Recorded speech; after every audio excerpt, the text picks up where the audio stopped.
Student, आप लोग को मैं अगला जो वीडियो देने जा रहा हूँ वो है relation between axial distance, neighbouring atomic distance और रेडियस ऑफ एटम। इसको डिस्टेंस बिटवीन नेबरिंग एटम भी कहा जाता है।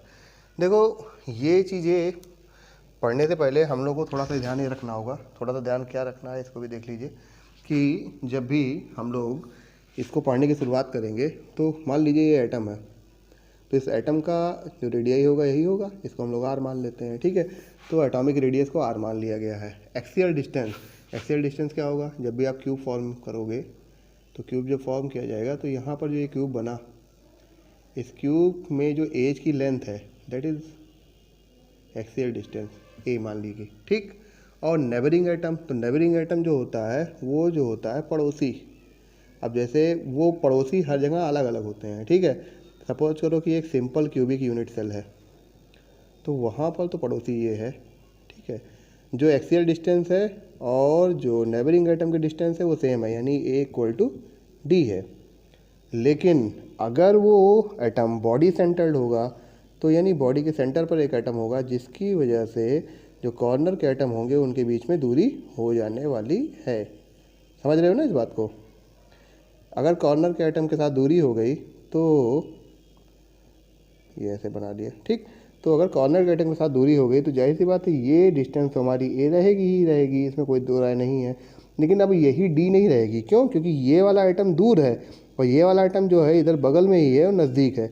तो ये इतनी डिस्टेंस जो होगी यहाँ से यहाँ तक की जो दूरी होगी that is D, that is distance between neighbouring atom. तो ये तीनों पॉइंट मेरे ख्याल से आपको समझ में आ होंगे। आर किसे कहेंगे, डी किसे कहेंगे और ए किसे कहेंगे। ठीक है, आप फिर से समझ लीजिए, R is the atomic radii. फिर अगर ए की बात करते हो तो ए क्या है? किसी भी एज की लेंथ है। किसी भी क्यूब में जो एज होती है, जो उसका किनारा होता है, उसकी जो लेंथ होगी उसको हम लोगों ने ए मान लिया हुआ है। ठीक है, फिर अगर नेबरिंग डिस्टेंस की बात की जाए तो neighbouring atom body centred, face centred और सिंपल क्यूबिक में डिफरेंस क्रिएट करता है। ठीक है, तो अब नेबरिंग एटम यहाँ पर जो होगा एक सिंपल क्यूबिक सेल में क्या होगा, बगल का ही एटम जहाँ जो एक्सियल एंगल है, जो ये एटम यहाँ पर है दोनों, दैट इज नेबरिंग एटम। यही क्या है? नेबरिंग एटम है। इसीलिए ए और डी क्या हो गई? सेम हो गई। लेकिन अगर बॉडी सेंटर्ड की बात कही गई, बी सी सी की बात कही गई, तो वहाँ पर नेबरिंग एटम क्या हो गया? चेंज हो गया। ठीक है, ये दूर था और ये वाला पास में था, तो डी ये हुआ और ये ए है। ठीक है, ये इतनी डिस्टेंस क्या हो गई? ए हो गई, और यहाँ से यहाँ तक की जो डिस्टेंस है वो क्या हो गई? आपकी डी हो गई। ठीक, इतनी बात क्लियर हो गई। अगर इतनी बात आप जान गए हो तो फिर हम लोग तुरंत रिलेशन निकालना शुरू करते हैं। सिंपल क्यूबिक सेल की बात करते हैं, एससीसी की बात कर लेते हैं। एससीसी में हम लोग जब स्ट्रक्चर बना रहे हैं, क्यूब बना रहे होते हैं, तो क्यूब में क्या कहते हैं कि सारे आइटम कहाँ पर हैं? कॉर्नर पर रखे हुए हैं। तो कॉर्नर पर जो रखे हुए आइटम है उनका सेंटर जो होता है वो कॉर्नर पर होता है। तो इस सेंटर को क्या करें, आप एक दूसरे के कॉन्टैक्ट में लाते हैं, एक लाइन खींच देते हैं। अब हमने पहले ही बोल दिया कि भैया ये डिस्टेंस क्या है? ए है। ठीक है, इसकी आधी क्या होगी? आर होगी। सही है ना? ये डिस्टेंस क्या होगी? ए होगी, और इसकी आधी क्या होगी? आर होगी। ध्यान से देख लो, ये डिस्टेंस क्या है? पूरी डिस्टेंस ए है। ठीक है, और इसकी आधी डिस्टेंस, ये इतनी डिस्टेंस क्या है? आर है। ठीक, तो अगर इस हिसाब से देखा जाए तो हम लोग क्या लिखते हैं? The distance, the edge length equal to a. ठीक है, तो अगर हम r इक्वल टू निकालना चाहें, r इक्वल टू, तो r इक्वल टू क्या लिखेंगे? a/2। और एज लेंथ हम जान रहे हैं a इक्वल टू हम d लिखते हैं in case of simple cubic. क्यों? क्योंकि नेबरिंग एटम भी यही है, तो नेबरिंग एटम की डिस्टेंस भी सेम होगी। जो एक्सियल लेंथ होगी वही क्या होगी? नेबरिंग एटम की डिस्टेंस होगी। तो r इक्वल टू a/2 और d/2, दोनों चीज़ें क्या हो गई? सेम हो गई। कोई दिक्कत तो नहीं है यहाँ पर? बात समझ में आ गई ना आपको? ठीक है, फिर इसके बाद आ जाते हैं किस पे? बॉडी सेंटर्ड क्यूबिक पे। बॉडी सेंटर्ड क्यूबिक कैसा होगा? बॉडी सेंटर्ड क्यूबिक आप समझ लीजिए कैसा होगा। देखिए, आप फिर से इसको देख लीजिए, अभी देख नहीं पाए थे ज़्यादा। तो यहाँ पर क्या हो गया? एज लेंथ क्या है? ए है, देख ही लिया आपने। और ए इक्वल टू डी क्यों लिख सकते हैं? क्योंकि वो नेबरिंग एटम हो गया। क्या हो गया? नेबरिंग एटम हो गया। नेबरिंग एटम भी सेम है और लेंथ भी सेम है, तो ए इक्वल टू डी लिखा ही जाता है। आर इक्वल टू क्या होता है भाई? ए का क्या? आधा ही तो दिख रहा है यार, तो ए का जब आधा आर दिख रहा है तो इसका मतलब a/2 कर सकते हैं, या इसी को भी हम d/2 लिख सकते हैं। तो सिंपल क्यूबिक के केस में आर, डी और ए के बीच का जो रिलेशन होता है निकालना बड़ा आसान हो गया, बड़ा आसान हो गया। तो बात समझ में आ गई। ठीक है, फिर आगे देखते हैं। कह जा रहे हैं body centred cubic. Body centred cubic थोड़ा सा और कॉम्प्लेक्स हो गया अब, ठीक है। क्यों कॉम्प्लेक्स हो गया? क्योंकि भैया यहाँ पर कॉर्नर पर तो एटम है ही है, कॉर्नर पर एटम है ना, और कॉर्नर के साथ साथ कहाँ पर है? बॉडी के सेंटर पर रखा हुआ है, बॉडी के सेंटर पर रखा हुआ एटम है, ठीक है, जिसकी वजह से इसको हम बॉडी सेंटर्ड क्यूबिक कहते हैं, ठीक। यहाँ पर बॉडी के सेंटर पर रखा हुआ है, ठीक है। तो क्या करता है, एक डायगोनल खींच दिया, एकदम सेंटर से क्रॉस होकर जा रहा है, ठीक है, सेंटर से क्रॉस होकर जा रहा है। थोड़ा ध्यान से इसको फिगर को बनाते हैं, और एक डायगोनल खींच दिया, तो ये बॉडी डायगोनल हो गया, ये फेस डायगोनल हो गया, ठीक। हम इन पॉइंट्स का कुछ नाम ले लेते हैं, ए बी सी, और इसको हम डी मान लेते हैं। अगर इसका हाफ करोगे तो इसको ई मान लो, ठीक है। इस पॉइंट को हम क्या मान लेते हैं? ई मान लेते हैं। आप इसको थोड़ा ध्यान से देख लीजिए, समझ में आ रहा होगा मेरे ख्याल से, ठीक है। तो जैसे कि बीसीसी की अगर बात हो रही है, बीसीसी में हम लोगों को क्या करना है? आरडी और ए के बीच में रिलेशन निकालना है। चलिए निकालते हैं आर डी और ए के बीच में रिलेशन। आप जान रहे हो ये क्या है? फेस डायगोनल है और ये बॉडी डायगोनल है। सारे पॉइंट्स के नाम लिख दिए, ए बी सी और डी। तो सबसे पहले क्या कर लेते हैं, पाइथागोरस थ्योरम अप्लाई कर रहे हैं। ट्रायंगल ए बी सी, हम लोग को ए सी निकालना है। क्यों? क्योंकि हम लोगों ने लेटर सपोज में ये पहले से ही मान रखा है कि ए और बी की जो डिस्टेंस है वो कितनी है? ए। इसी तरह से बी और सी की डिस्टेंस ए, ठीक है। तो A C square equal to क्या हो जाएगा? A B square plus B C square according to Pythagoras, या ए सी इक्वल टू हो जाएगा अंडर रूट ए का स्क्वायर प्लस ए का स्क्वायर, या रूट 2a। ये क्या हो गया? ए सी की वैल्यू आ गई इतनी, ठीक। इसी तरह से अब क्या करना है हम लोग को? ए सी की जब वैल्यू आ गई रूट 2a, तो हमें क्या निकालनी है? ए डी की वैल्यू निकालनी है। तो हम दूसरा ट्रायंगल ले लेते हैं, ट्रायंगल ए सी डी, ठीक। ट्रायंगल ए सी डी ले लिया। अब यहाँ पर ट्रायंगल ए सी डी में हम देखें तो आपको A D square equal to under root 2a का स्क्वायर। रूट 2a का स्क्वायर का मतलब क्या? ए सी का स्क्वायर प्लस सी डी का स्क्वायर। तो सी डी का स्क्वायर फिर क्या हो जाएगा? ए स्क्वायर हो जाएगा। तो हो जाएगा रूट 3a, सॉरी स्क्वायर नहीं, अंडर रूट में आ गया ना। तो ए डी की वैल्यू कितनी आ गई? रूट 3 आ गई। पूरा ये टोटल वैल्यू जो आ गई वो आ गई रूट 3a। ये टोटल ये इतनी डिस्टेंस जो है रूट 3a आ गई। जब ये रूट 3a आ गई तब आगे देखिए नेबरिंग एटम, नेबरिंग एटम की डिस्टेंस क्या होती है? डी, और यही है आपका नेबरिंग एटम। तो हम लिखते हैं D equal to A D by 2। A D by 2 का मतलब क्या हो गया? रूट 3a बाई 2, यानी डी की वैल्यू कितनी आ गई? रूट 3a बाई 2 आ गई, ठीक। क्लियर हो गया ना। और आर इक्वल टू क्या हो जाएगा? तो अब आर इक्वल टू, जैसे अगर इस तरह से एटम रखे हुए हैं, आप जान रहे हो, अगर इस तरह से, ये क्या है? Body diagonal. तो बॉडी डायगोनल में ये पॉइंट से ये पॉइंट, ये डिस्टेंस क्या है? डी है। और इसी का हाफ कर दिया जाए तो ये इतना क्या हो जाएगा? आर हो जाएगा। हो जाएगा कि नहीं हो जाएगा आर? तो ये इतना आर हो जाएगा। तो अब ये आर इक्वल टू, इसका मतलब ले सकते हैं डी बाई 2, यानी डी बाई 2 का मतलब रूट 3/4a। ये आ गया हमारा, ठीक। तो हमारे जो पैरामीटर सारे आए हैं उनको अगर देख लिया जाए, लिख लिया जाए, तो हमारे सारे पैरामीटर्स जो आए हैं वो कौन कौन से आए हैं? आर इक्वल टू आया है रूट 3/4a, और डी इक्वल टू आया है रूट 3/2a, ठीक। याद रखने वाली बात है ये बॉडी सेंटर्ड क्यूबिक में आया, क्योंकि बहुत सारे न्यूमेरिकल इस पर बेस करेंगे, ठीक। तो ये पॉइंट क्लियर हो गया। अब आ जाते हैं किस पर? फेस सेंटर्ड क्यूबिक पर। देखते हैं फेस सेंटर्ड क्यूबिक की अगर बात करोगे तो फेस सेंटर्ड क्यूबिक में बात बहुत साफ है, बहुत क्लियर है कि जो एटम होगा वो कहाँ पर अरेंज होगा?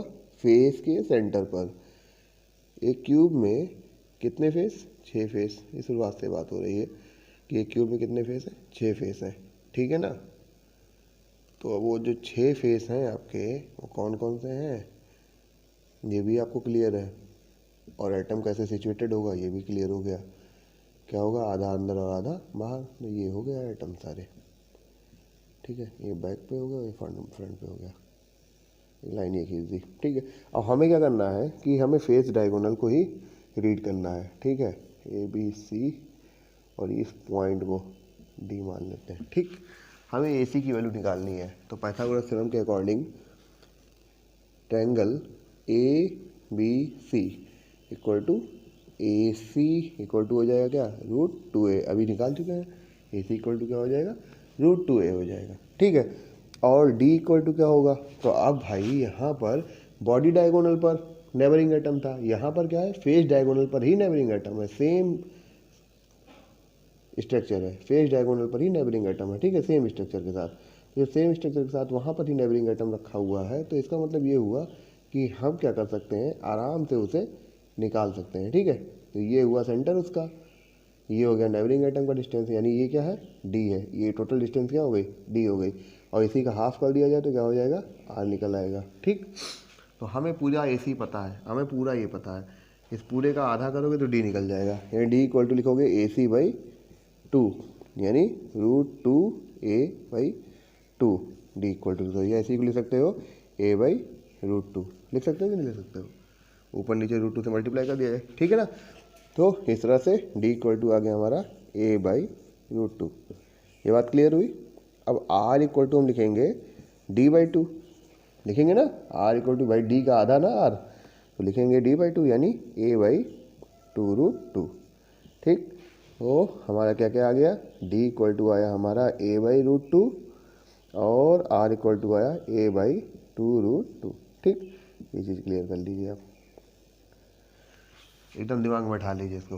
तो ये जो चीज़ें आ गई आपकी बॉडी सेंटर्ड, फेस सेंटर्ड और सिंपल क्यूबिक के लिए, ये तो हो गया आपका बोर्ड का सिलेबस। ठीक है, ये स्ट्रिक्टली बोर्ड में आने वाला सिलेबस है, इसके बाद बोर्ड में नहीं आएगा, ना एज सेंटर्ड आएगा, ना इंड सेंटर्ड आएगा, ना डायमंड क्यूबिक सेंटर्ड आने वाला है। ठीक है, तो यही 3 जो है वो क्यूबिक आपको पढ़ने हैं, और जो वो 3 है उनके लिए हम अलग से देखेंगे। ठीक है, अभी हम लोग सिर्फ बोर्ड एग्ज़ाम को फोकस करते हुए आगे बढ़ रहे हैं। ठीक, तो चलते हैं आगे। अब हम लोग आगे यहाँ पर क्या करने चल रहे हैं, जैसे कि आर डी और ए के बीच में रिलेशन आ गया है, तो अब आर डी ए के बीच में अगर रिलेशन आ गया है तो उसको हम देखते हैं कि कैसे निकाल सकते हैं। ठीक है, कि हम लोग एक क्वेश्चन लगा लेते हैं इस पे, आर डी और ए रिलेशन पे। यहाँ पर है कि समान गोलों से बनी एक संरचना की कोर की लंबाई 0.8 मिलीमीटर है, परमाणु की त्रिज्या ज्ञात करें यदि वह सिंपल क्यूबिक हो, बॉडी सेंटर्ड हो और फेस सेंटर्ड हो, मतलब तीनों में हो। देख सकते हो कि अगर समान गोले की बात मतलब क्या, कि स्फेयर की जो रेडियाई है वो सेम होनी चाहिए। ठीक है, और उसके कोर की लंबाई यानी डिस्टेंस दी हुई है, ए की वैल्यू दी हुई है, क्या दिया हुआ, गिवन क्या है, ए 0.8 mm। ठीक है, 0.8 मिलीमीटर ये गिवन है।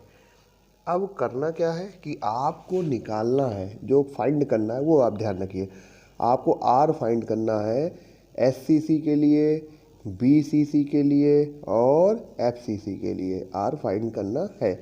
तो क्या हम लोगों को आर का फॉर्मूला याद है, कि एससीसी के लिए फॉर लिख लेते हैं, for SCC simple cubic cell, इसके लिए आर कैसे होगा, आर इक्वल टू क्या लिखते हो, a/2, डायरेक्ट क्या लिखते हो, a/2, यानी कितना आएगा 0.4 mm। क्लियर है ना, सिंपल क्यूबिक के लिए आर इक्वल टू 0.4 mm आ जाएगा। ठीक, कोई दिक्कत नहीं है। फॉर, अब अगली बार क्या करें, फॉर बीसीसी, बीसीसी के लिए देखा जाए तो आर इक्वल टू क्या हो जाएगा, √3/4a। ठीक है, तो √3/4a, 4a में a की वैल्यू पुट करते हैं, √3 इंटू 0.8 मल्टीप्लाई बाई 4, इसको सॉल्व किया जाए, √3 की वैल्यू कितनी होगी, √3 की वैल्यू होगी हमारी, √3 की वैल्यू कितनी हो गई, √3 की वैल्यू हो गई 1.732 इंटू 8/40, 8 5 ज़ा 40,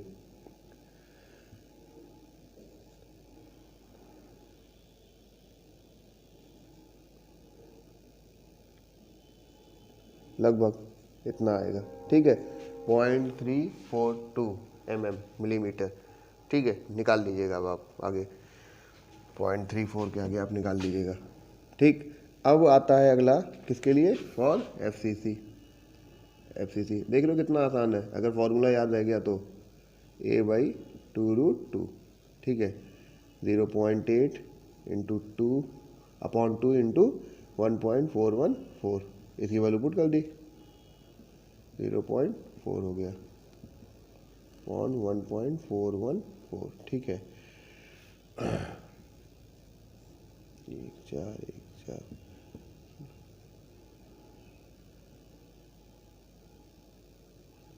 0.2 के आसपास है ना, 0.2 mm के आसपास होगा वैल्यू। ठीक है, तो अब आप इसको निकाल सकते हो। तो इस तरह से इस पे न्यूमेरिकल आ सकता है, मतलब ये सबसे सिंपल न्यूमेरिकल था। ठीक है, आगे बढ़ रहे हैं हम लोग यहाँ पर इस चैप्टर में आगे बढ़ रहे हैं, देखते हैं आगे हैं अगले टॉपिक पे है क्या, डेंसिटी ऑफ क्यूबिक क्रिस्टल। ठीक, देखो क्या है ये, देखो डेंसिटी जब भी निकाली जाती है इसको हम रो से यहाँ रिप्रेजेंट कर देना है। रो इक्वल टू लिखते हैं मास अपॉन वॉल्यूम। ठीक है, थोड़ा सा इसमें और इंक्लूड कर लो, मास ऑफ यूनिट सेल